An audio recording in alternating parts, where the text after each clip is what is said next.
Hello, Detective Banks. I want to play a game.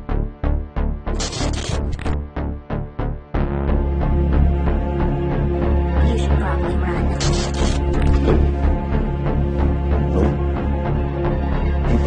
Hell no.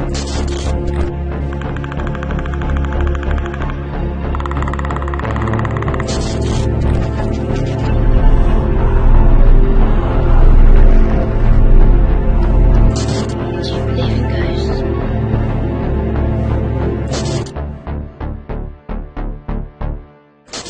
Hello everyone, Joshua Myers here, and welcome back for my 31 Days of Halloween review series. And today we are going to be taking a look at The Nightmare Before Christmas from 1993. Imagine a fantastic journey to the very edge of reality. Surprised, aren't you? Imagine a world where night lasts forever. I am the Pumpkin King! And every shadow has a life of its own. You make flesh crawl! Touchstone Pictures presents a movie where anything can happen. Imagine what your parents will think. Tim Burton's The Nightmare Before Christmas, rated PG. Now playing at a theater near you. Nightmare Before Christmas stars Danny Elfman, Chris Sarandon, Catherine O'Hara, William Hickey, Glenn Shaddix, Paul Rubens, Ken Page, and it's directed by Henry Selick. Plot of Nightmare Before Christmas is that Jack Skellington, the Pumpkin King of Halloween Town, is bored with the same old tricks and treats. He yearns for something more, and he soon stumbles upon the glorious magic of Christmas Town. Jack then decides to bring this joyful holiday back to Halloween Town with some disturbing results. Now, before I like to get with this review, I have seen Nightmare Before Christmas. This is my second time watching it. My first time was all the way back in 2019. I watched it and reviewed it on my main channel, Blood Moon Productions, during that time. So if you want to see my original thoughts on Nightmare Before Christmas, I will post my original review of the movie, so you guys can go and watch it and hear my original thoughts. But these are my more updated thoughts, my personal. And last night I rewatched it with my brother. He has never seen Nightmare Before Christmas. This was his first time watch. So I do got some thoughts on this movie, so let's get right into them.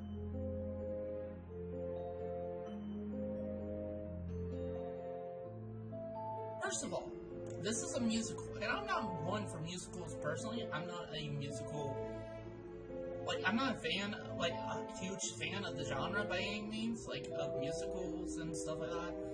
But there are some, movies that are musicals and stuff like that I do really like, and this is one of them, you know? And the music, for the most part, is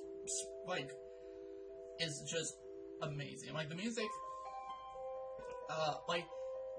the very first song that plays is it already starts off with a banger with the song "This Is Halloween."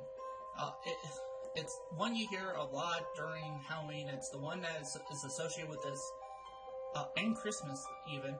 It's the one song that's associated with this movie. So, and I can see why. It's a banger of a song, and it's the first song that you hear in the movie. And there's tons of other songs I can mention that are really solid, like songs like Kidnap the Sandy Claus, Oogie Boogie Song, Sally Song, a lot of them are really solid bits of music. And also, too, speaking of music, the music composed by Danny Elfman overall is fantastic again. Danny Elfman is a fantastic composer. I've loved a lot of his compositions and a lot of different films and that, and this is no different. So yeah, and also too, I gotta give props to the actors too. Now, a lot of the actors you do know from other things, for example, you have Chris Sarandon in here, who is the speaking voice for Jack Skellington, the main character, the protagonist, if you will, of the film. And he does a good job as Jack. He's been in other things, like I mentioned. He was in the original Child's Play. He played the Detective Mike Norris in the original Child's Play. And he played the main vampire in Fright Night, the original Fright Night, Jerry Dandridge. So, I've always liked him as an actor in those other films, so I never realized that that was him voicing Jack Skellington. So once I found out that was him, I was like, crap. Just crap. Just, like, wow. I would have not suspected it. So, really good. He's a really good voice actor, it seems like, because he's able to just, like, disguise his voice as this character. So, to the point where I couldn't even recognize that that was him. And also, too, you got Catherine O'Hara, who voices Sally. She's been in other stuff. She's been in Home Alone. She's been in Beetlejuice, you know, and more recently, Beetlejuice. She's really good in this role. Again, she really does disappear into this role, just like Chris Sarandon. I'm not able to tell that's Catherine O'Hara doing Sally. I'm not able to tell that that's her.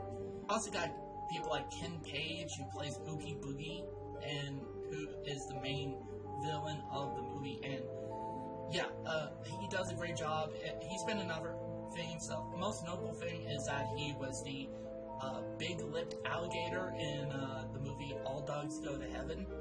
So when I found out, it's just like, wow, that's funny. And he does great. He does great. He has a great voice. I can see why they casted him. Overall, amazing voice work from the voice actors. Also, too, I would like to talk about the stop motion. Now, this is a stop motion animated film, and the stop motion is top notch. Stop motion is kind of a, I wouldn't say it's a dying animation form. I would argue that, you know, 2D animation is kind of a dying art form at this point. I don't really see much of 2D animation outside of, like, TV shows and that. But especially in the movie business, I don't really see too much of 2D animation anymore. But, I still also, I mean, I see 3D, like, the stop-motion animation a bit more than I do 2D, but not as much as, you know, live action, you know? Or the 3D, you know, CGI animated films, you know, like you get with Pixar or DreamWorks, you know. I don't really see too much of stop motion. I see it more, again, like I said, I see it more than 2D animation nowadays.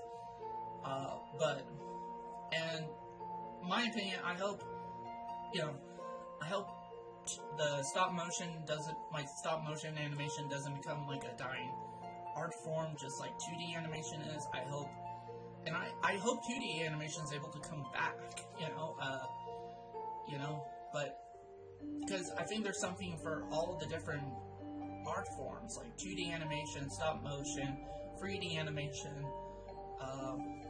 There's just something in there for everyone in regards to that. And I don't think we should just completely abandon certain art forms, you know, I just don't think we should, especially in that regard. Like, when I think of stop motion animation, The Nightmare Before Christmas is definitely one of those I think is, like, top notch, so,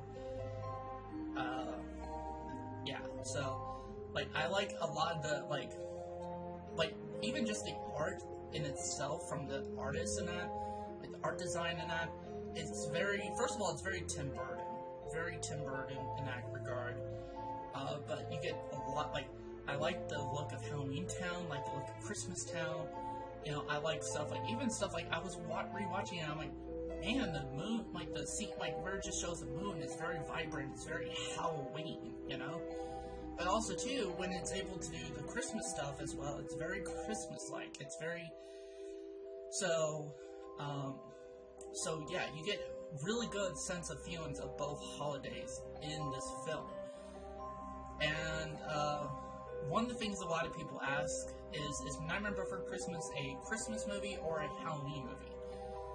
Now, in my personal opinion, I think it's both. I think it's both a Halloween movie and a Christmas movie because, you know, I think it does a pretty good job at balancing out both holidays, you know, and the styles and everything of both holidays and the atmosphere of both holidays. That is just like, it's one of those films that you could watch on Halloween and on Christmas, you know? And I still have not yet to watch this film during Christmas, so maybe I'll do that again for this, for this December. Maybe it'll be a movie night me and my brother would watch, you know, and see if we have a different experience watching it on, like, around Christmas than we would around Halloween. But well, in his opinion, my brother's opinion, he thinks it's more of a Halloween movie than it's a Christmas movie. But in my personal opinion, I think it's both. I think it does, like I said, does a great balance between Christmas and Halloween. So, if you love Halloween, you're going to love this movie. If you love Christmas, you're going to love this movie. If you love both holidays, you're really going to love this movie. Also, too, I would like to say as well is that the pacing of this film is pretty solid. This film clocks in an hour and 60 minutes, and it flies by. It really does. It just goes through and flies by. Actually, like I said, I can keep on going on with my praises about this film, but there are some things I am just not too sure on and kind of mixed on.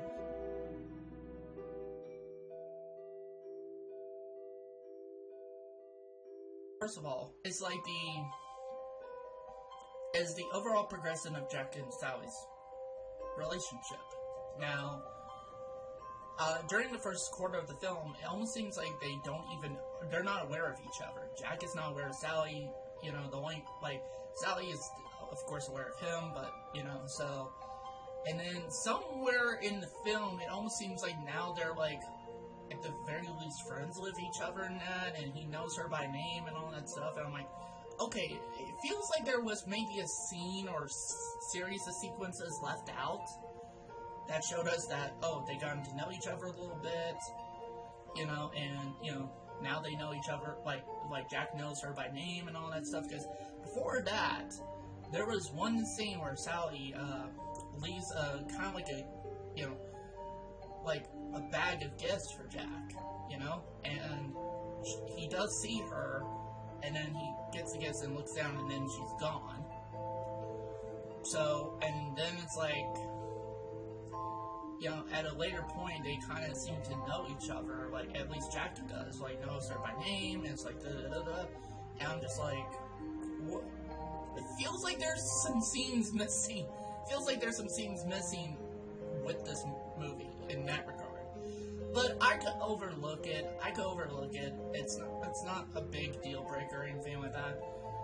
Another thing is the climax. Now, there is a kind of final showdown between Jack and Oogie Boogie, which I said is the main villain. And honestly, I didn't really feel like this movie really needed a villain per se. It didn't necessarily needed a, climax where the hero defeats the villain and all that stuff. It didn't really need that. But again, it's a fun climax. It's a fun climax, but it just felt a bit unnecessary. It just felt like added padding, really. And I think part of it is they didn't really set up Oogie Boogie as the big bad guy of the film as much. I think that could have been done a bit better. But other than those couple things, those are the only things I really am just not too sure on or just don't personally like. But again, it's just stuff I could overlook. So with that said, I'm going to give Nightmare Before Christmas a 5 out of 5 stars. Again, those little things that I had nitpicks on are just nitpicks. And I could easily, dismiss that stuff and have a great time with this film. This film is a really solid movie, really solid Halloween movie, really solid Christmas movie. And it's a really solid family film. I really, I like this movie. Am I obsessed with this film like most people? No, I'm not that obsessed. Sure, I have, the t-shirts and that. I don't have, too much Nightmare Before Christmas merch. I'm not, sure, I would want to get the film on physical media at some point, but, again, I am not as obsessed with this film as most other people. It is a good movie. It's a great movie, but I'm just not obsessed with it. But I give it 5 out of 5 stars because, again, it's a really solid film, and I can see why there's people who are obsessed with this movie.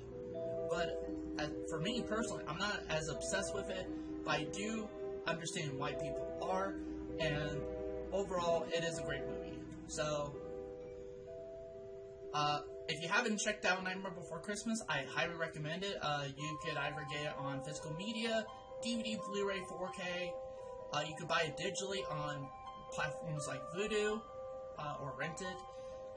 And if you have Disney Plus, you'll be able to have access to the film.